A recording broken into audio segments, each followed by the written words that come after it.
Tonight, BC politicians are back in Victoria this week for the spring legislative session. Plus, the College of New Caledonia is starting up an interesting new program next month. And WinterFest went down this past weekend here in Prince George. We'll tell you just how it went.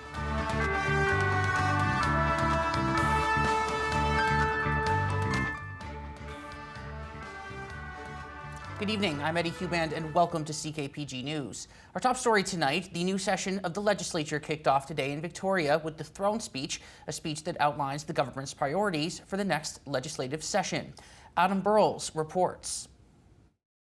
Lieutenant Governor Janet Austin opened the final session of the 42nd Parliament on Tuesday by delivering the speech from the throne, laying out the BC government's vision for a stronger province that they say will work better for people. And housing by far was the dominant theme in the speech. Doing nothing is not an option, and tinkering around the edges will not fix the problem. That's why your government has taken strong action on all fronts to tackle the crisis head on. Landmark changes made over the last year are helping to lay the foundation for a housing market that will work better for people. While the speech generally outlines the government's priorities going forward for the next legislative session, Tuesday's speech also highlighted what the NDP government has done since being elected back in 2017. Ending tolls on the Port Mann and Golden Ears bridges, making public transit free for kids 12 and under, and stopping interest payments on student loans. BC's natural resources sector was also mentioned in the speech, connecting the sector and the government's plans for a clean economy. By leveraging the strength of BC's forests with a more reliable fibre supply, and by enabling more made-in-BC wood manufacturing. And by levering our strengths as a clean energy superpower to help industries electrify and ensure BC is a global leader in the clean economy. Premier Eby's announcement of a $36 billion investment in hydro infrastructure projects was also referenced, as well as two other notable projects taking place here in Prince George. BC will embark on an unprecedented level of construction over the next 10 years, building our electricity system to power a growing clean economy and deliver affordable, reliable power for people. Already this plan is in action all around the province. In the Northwest, Prince George is home to Canada's first standalone renewable diesel refinery and is a growing hub for clean hydrogen. Soon, the Canfor pulp mill will be using clean hydrogen to help power its operations. This session, the government expects to pass at least 20 pieces of legislation, and a new budget will be introduced on Thursday. Adam Burles, CKPG News. BC Builds, the province's new initiative to build more housing for people with middle incomes, will benefit from $2 billion in additional financing from the Canadian government in an announcement made in Vancouver today from the Prime Minister and the BC Premier. Here's more. Tuesday's announcement was another big one for BC, as Prime Minister Justin Trudeau says the federal government will be adding another $2 billion in financing to British Columbia's plan to build more middle-income rental housing. The Prime Minister calls the provincial housing plan, known as BC Builds, quote, ambitious and fundamentally practical, end quote, and says the additional federal financing will help create another 8,000 to 10,000 new homes across the province. The money comes on top of $2 billion in low-cost provincial financing to fast-track affordable rental developments on government, community, and non-profit-owned and underused land. The province is also committing $950 million to build rental homes under the program. BC Premier David Eby says the additional federal funding will be, quote, transformational. Adam Burles, CKPG News. And Adam Burles joins us now to break all this down. So Adam, obviously, as we just heard there, it was quite a busy day in provincial politics. We had the housing announcement with the Prime Minister, the throne speech as well. But I want to start here. The BC United Party came out swinging against the throne speech. What can you tell us about that? Not surprising, the opposition was always going to come out against the throne speech. But one thing I noted today was that this throne speech, and was kind of what BC United was alluding to, the throne speech over the years has gotten more and more broad, shall we say. The throne speech has become more of a, just essentially laying out the government's priorities. More details get into more details during the budget time. So BC United came out, like you mentioned, swinging against the budget, not the budget speech, pardon me, the throne speech today, saying that it's nothing's in there. There's no concrete details in this throne speech. The government is out of touch. They haven't learned from their mistakes, because in the throne speech there were references to what had been accomplished since 2017, since they were elected back in 2017 under former Premier John Horgan, saying that, well, this is just another long list of things that the NDP government has not accomplished. They've accomplished nothing since Premier Eby came to power, and nothing has happened since NDP has come to power in 2017 under the formerly BC Liberals were in power. So opposition obviously going to come out swinging against the throne speech, but also what they were really hammering home was high costs. Right. Government doesn't have any plans to deal with the high cost, especially with housing, and particularly also mentioned healthcare. No plans to deal with healthcare. But as I mentioned, again, this is just kind of laying out the groundwork. Throne speech is laying out the groundwork. We're going to see more details on the budget. But as I can expect, BC United is not going to be happy, and the other opposition parties are not going to be too happy with what happens in the budget speech on Thursday. Now, I want to touch on the budget speech in a second here, but just quickly, with this $2 billion investment from the federal government, this is what David Eby has been asking for. Is it going to be enough to even make a dent in the housing crisis that we're seeing right now? Anything helps. $2 billion is a lot of money, but in terms of the scope of the housing crisis and housing situation we're dealing with, it's not going to go too terribly far, unfortunately. There's going to be much more revenue that needed from the federal government and from other levels of government to accomplish what the Premier is wanting to accomplish with BC Builds. This is $950 million. BC government is contributing $2 billion. We're almost talking about $3 billion. $3 billion here. That's still a lot of money. So it's just going to be a matter of how those funds are used. Right. Because if those funds are used wisely and correctly and carefully, you can get a lot out of $3 billion. But if it's not used correctly or wisely, depending on how you view government spending as wise, it may not go very far, and depending on where you see a concentration of those funds, Northern BC may not see as much as where the majority of the population is, which is in the South. Right. So the South may see more of that money. Northern BC may not see as much of that money just because of population demographics. So it's a good start, but there's going to be a lot more needed to really get things into high gear with housing. And finally, just quickly, the budget speech is coming up a couple days away. What can we expect from that? Again, housing. Housing. That was the main dominant theme of the budget speech. Not the budget speech. I'm getting the two mixed up today. The throne speech. The throne speech Right. today. That's going to be a main thing. I'm expecting a big investment from government in terms of housing. Also, probably healthcare. I'm going to guess that healthcare is going to be a top priority for the government. So housing, healthcare, I think those are going to be two big key items for government on Thursday. All right, Adam Burles, thank you very much for your insight. You know, it's all relative. $3 billion, it sounds like a lot of money, but you're right. I mean, I think a weekend with Anthony Correa in Las Vegas, money like that can go pretty fast. Money can travel far depending on how you spend it. Depending on who's spending it, correct. All right, Adam Burles, thank you very much. Thank you. And FortisBC says it will invest close to $700 million to lower residents' energy costs for both natural gas and electricity. The utility says it will spend $627 million in exact to support gas customers to lower energy use, including developing programs for hybrid heating systems that pair high-efficiency furnaces with electric heating pumps. It also says it will invest about $68 million on energy-saving programs for the company's electric customers in the southern interior. Fortis says it's also testing new technologies and aimed at reducing energy use in homes and buildings by at least half. Stats Canada reports the annual inflation rate tumbled to 2.9% in January, down from 3.4% in December. The inflation rate fell more than expected last month as prices fell for gasoline, airfares, and clothing. It was the first time in 7 months that headline inflation has dipped below 3%. Stats Canada reports that the prices for airfare fell more than 14% in January compared with the same month in 2023.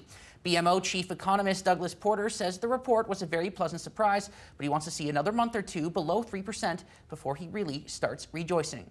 CNC's new Street Humanities program is beginning at the end of the month, and one registered student is excited for the opportunity.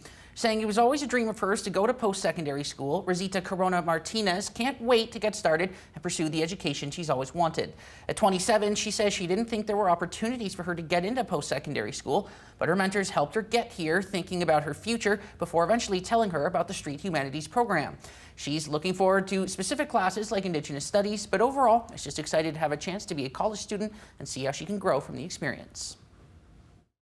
This is a big step because I've always wanted post-secondary, and I think I needed a correct foundation, a healthy foundation. I want to take the Street Humanities program because it can help youth open channels for themselves to making mistakes. I think the Street Humanities program is a really good start for these youth here to taking back their growth.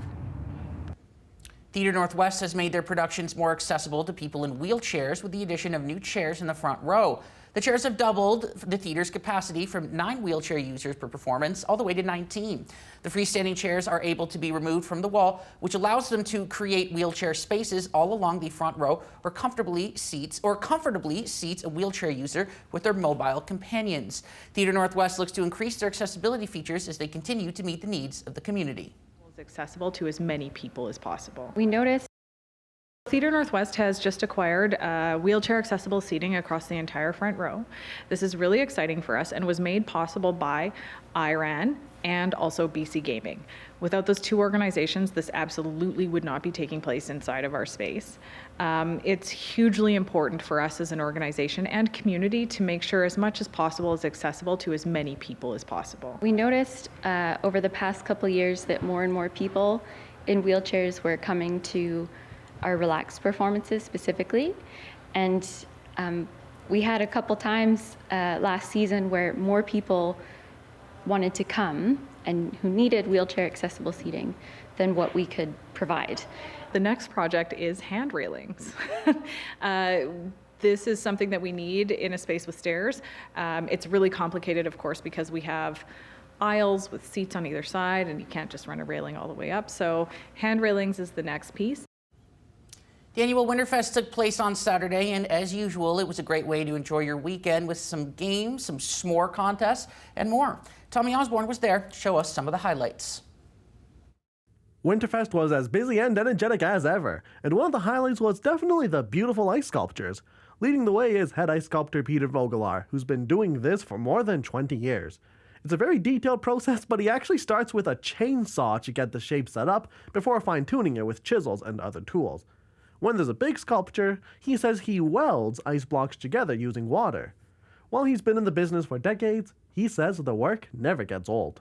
As soon as people have this ice, they want to touch it, they want to get into it, because it's magical. It's something that, the clearness, it's kind of I think that's what attracts me too. It's beautiful.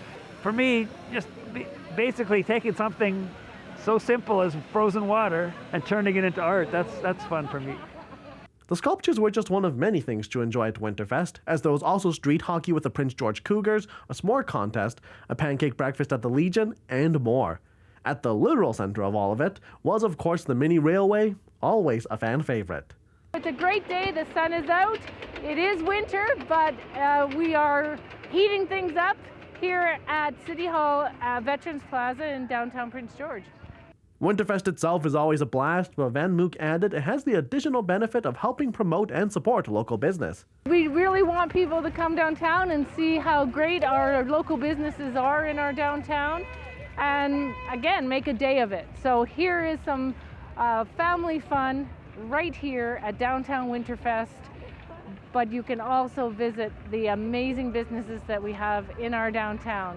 As usual, Winterfest was a huge hit with the community, and many are already looking forward to next year.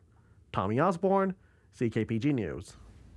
Zonic nicotine pouches are a natural health product designed to help people quit smoking. But as concerns about young people's access to the product have grown, the provincial government has put it behind the pharmacy counter. Here's more on this week's To Your Health. And now To Your Health, brought to you by Hard Drugs, 3rd Avenue Pharmacy, and the Phoenix Pharmacy. Nicotine pouches such as Zonic were approved federally last year to help people quit smoking. This year, the province of BC is putting them behind the pharmacy counter in an attempt to curb youth smoking rates. What we were hearing, especially from people such as school counselors, school addiction workers, teachers, that these things were showing up in different places and being used especially by young people. And it felt like they were being marketed to young people as well. The folks in charge of Zonic, that Imperial Tobacco, have not suggest that they're doing that, but you know, what putting them behind the counter at a pharmacy does is it puts the product in its lane. If it's genuinely a smoking cessation product, then okay, smoking cessation product, put it behind the counter at a pharmacy. Nicotine pouches are healthier compared to traditional cigarettes and have been used by people to quit smoking. But for young people, any nicotine can be hazardous to their health. Nicotine overall as a substance affects the developing brain, so anybody under the age of 25 is at risk of that. While this regulation seeks to prevent new smokers, Northern Health has set up programs to prevent youth who are already addicted from accessing the drugs illegally. There's always that concern. I think with our program, that's why we focus on facility trying to limit their access by doing our compliance checks and ensuring that these products don't fall into the hands, and also leaving the option open for those youth who need the products to be able to properly access them for prescribed purposes. If you would like to quit smoking, you can join a smoking cessation program through quitnow.ca. So individuals that may be addicted to commercial tobacco products or vapor products can definitely reach out, and there are cessation supports like nicotine replacement therapies or behavioral counseling that can help people be 2 to 3 times more likely to quit or limit their consumption, whatever their end journey is. Sam Benison, CKPG News. To Your Health. Brought to you by Hard Drugs, 3rd Avenue Pharmacy, and the Phoenix Pharmacy. As of this morning, the lowest gas price in Prince George was sitting at $1.42.9 per liter at Costco. That also happens to be the lowest price in the province right now. Manitoba has the lowest fuel prices on average in the country at $1.24.6 per liter, while BC has an average price of $1.63.9 per liter.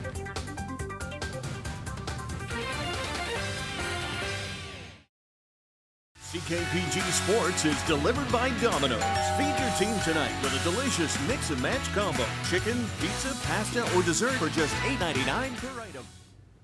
The Prince George Cougars exploded for 6 goals in the second period yesterday, en route to an 8-1 shellacking of the visiting Seattle Thunderbirds. A capacity crowd of over 6,000 turned out at CN Center to watch several standout performances, including a 3-point effort from Riley Height, a 3-point effort from Villian Kometz. The only blemish was a late third period goal by Seattle, spoiling the shutout for Cougars star rookie Joshua Ravensbergen in net. The two teams go at it again tonight with puck drop at 7. The TSX is down 38 points to close at 21,218. The Dow Jones is down 64 points to close at 38,563. And CN Rail went down $1.94 to close at $173.12. Good evening again, everyone. We saw some flurries out there today, the instability carrying into, well, a little bit longer, but then we're going to see things clear out. So this is our satellite. Again, the clouds persisting with the precipitation, but back here is a ridge that's going to build in, and that's going to clear the skies out. We are anticipating this big system out here to move in just in time for the weekend. So Friday night, Saturday is kind of the timing on that we'll keep an eye on. Futurecast, though, next 48 hours, we're going to see all that moisture pushing off to the south, and it sort of breaks apart, leaving us with a great day tomorrow, a sun cloud mix. It might be a bit cloudy to start the day with some fog out there, but after that dissipates, then we'll see the sunny skies, and that carries into our Thursday as well. And parts of our Friday look pretty good at this point. It's Friday night and Saturday that we'll see another shift with more precipitation. Very mild temperatures, by the way, the next few days. We are going to be above freezing for our temperatures, so things are looking pretty nice for the next few. There it is there, 2 degrees for us, 3 in Fort St. John. And again, up in the Peace, normally at this time of the year, the temperature's around -5 for a daytime high. So really nice change up there. 8 in Kamloops and Kelowna, very similar story. A few showers, possibly some flurries at higher elevations for them in the mix. But for the most part, a pretty dry trend for the next few days before we see that next system coming out. 3 degrees in Quesnel and some sunny sky there. Nice clearing in Burns Lake tomorrow. 3 in Vanderhoof. A few foggy moments through Fort St. James and up through Mackenzie, but through the day, things should start to clear out just a touch. Again, a wetter one along the west coast, but very mild, 10 degrees, 6 in Edmonton, mainly sunny skies for a lot of the country, actually. Through the prairies, things are looking nice. Further east, we've got temperatures kind of fluctuating. 5 degrees Montreal, really mild in Toronto. And then if you go over towards the Maritimes, it's cold but nice and clear. So sunshine into our really rest of the week is fair to say. So Wednesday, Thursday, Friday, and then a change. But again, the milder temperatures are likely going to hold on for pretty much most of our work week. So we'll show you here on the extended down to -8 tonight, Burns Lake. You do have some clouds coming in, then low-lying clouds through the day tomorrow with some sunshine through the afternoon. And then there's the bump in temperatures by Friday, 4 degrees. -7 with mainly clear skies in Mackenzie tonight. Again, fog tonight into tomorrow, so it could be feeling a little socked in tomorrow. Thursday looks good, though. That's the best chance for sunshine before this system comes in. Again, this is a system that's bringing precipitation, but certainly not going to cool the temperatures down very much. It will be quite mild out there for the most part. In McBride, still some instability tonight with an icy mix, -6, 5 tomorrow and Thursday. We're looking at temperatures up to 7 on Friday, if you can believe it. Rain and drizzle through some of the day, later into the day as that system comes through, and the chances there for both Saturday, Sunday as well. Quesnel, sunshine, enjoy it the next couple of days. Things are looking pretty nice before more precipitation. And for us as well, we're in between systems going into our Wednesday, Thursday, Friday looks good for most of the day. It'll be late afternoon, maybe even into the evening that we start to see precipitation moving in. And again, could be showers on Friday, more so snow on Saturday, or periods of snow or rain expected for the weekend. CKPG Sports is delivered by Domino's. Feed your team tonight with a delicious mix and match combo. Chicken, pizza, pasta, or dessert for just $8.99 per item. Sorry, soccer fans, but Messi Mania is still here, and that means you're going to need to pay up if you want to see the soccer legend on the pitch in the MLS. The Major League Soccer season will kick off Wednesday, and Messi's Inter Miami will face the Real Salt Lake team. This will be Messi's first full season with Miami after joining the team late last year. The average price for tickets for Wednesday's game is about $185. Last year, those tickets cost about $27. That means prices have jumped about 585%. Messi may be bringing in new fans to the sport, as StubHub says it's seen sales for all 29 teams increase, including Vancouver. But Inter Miami is now the most in-demand MLS team, followed by the Los Angeles Galaxy and the New England Revolution.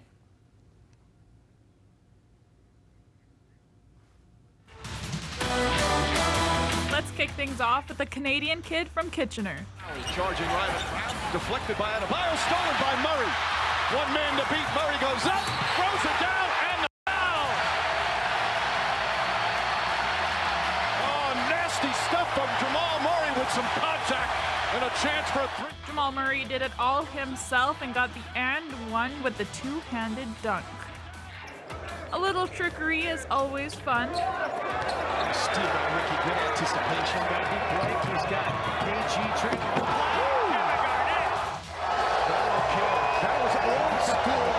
Kevin Garnett finished the play perfectly after the money pass. Let's finish off these dunks with a spinorama. 3 starters. Oh, what a move. What a spin and what a dunk. Showing a moment right there. I mean, this is not fair. We already saw Aaron Baines with one posterized dunk. The spin, the dunk, Blake Griffin makes it look smooth, which gets him the top spot in tonight's CKP3. Hello from the CKPG Today side. Got a great one coming up over here, including our next submission on the CKPG Today Wedding Proposal Contest in partnership with the Image and White Wedding Gallery. Today we're seeing Morgan's submission. This one comes from across the pond, as one of the people say. It's from Paris, France, in front of the Eiffel Tower. There you go. I'll paint you the picture. You can imagine what that submission is going to look like. A great story to go along with it as well. Keep those submissions coming, folks. We're getting lots in. They're lovely stories. Of course, we do have a show today as well. Coming up on that, we're going to do some speed skating. Long blades. You know what? They're a lot of fun. You can go really fast, but it takes me a little bit to get used to them. How about you over there? Have you ever done the speed skating thing? I haven't, but I've seen a little clip of that, and it does look pretty funny, you and that lovely speed skating unitard, Caden Fanshawe. So I look forward to watching that coming up next. But that's all for tonight, folks. Thanks so much for joining us, as always. And your last look this evening is a lovely shot of the new set at the upcoming show at Theatre Northwest. Exciting. Have yourselves a great night. We'll see you tomorrow.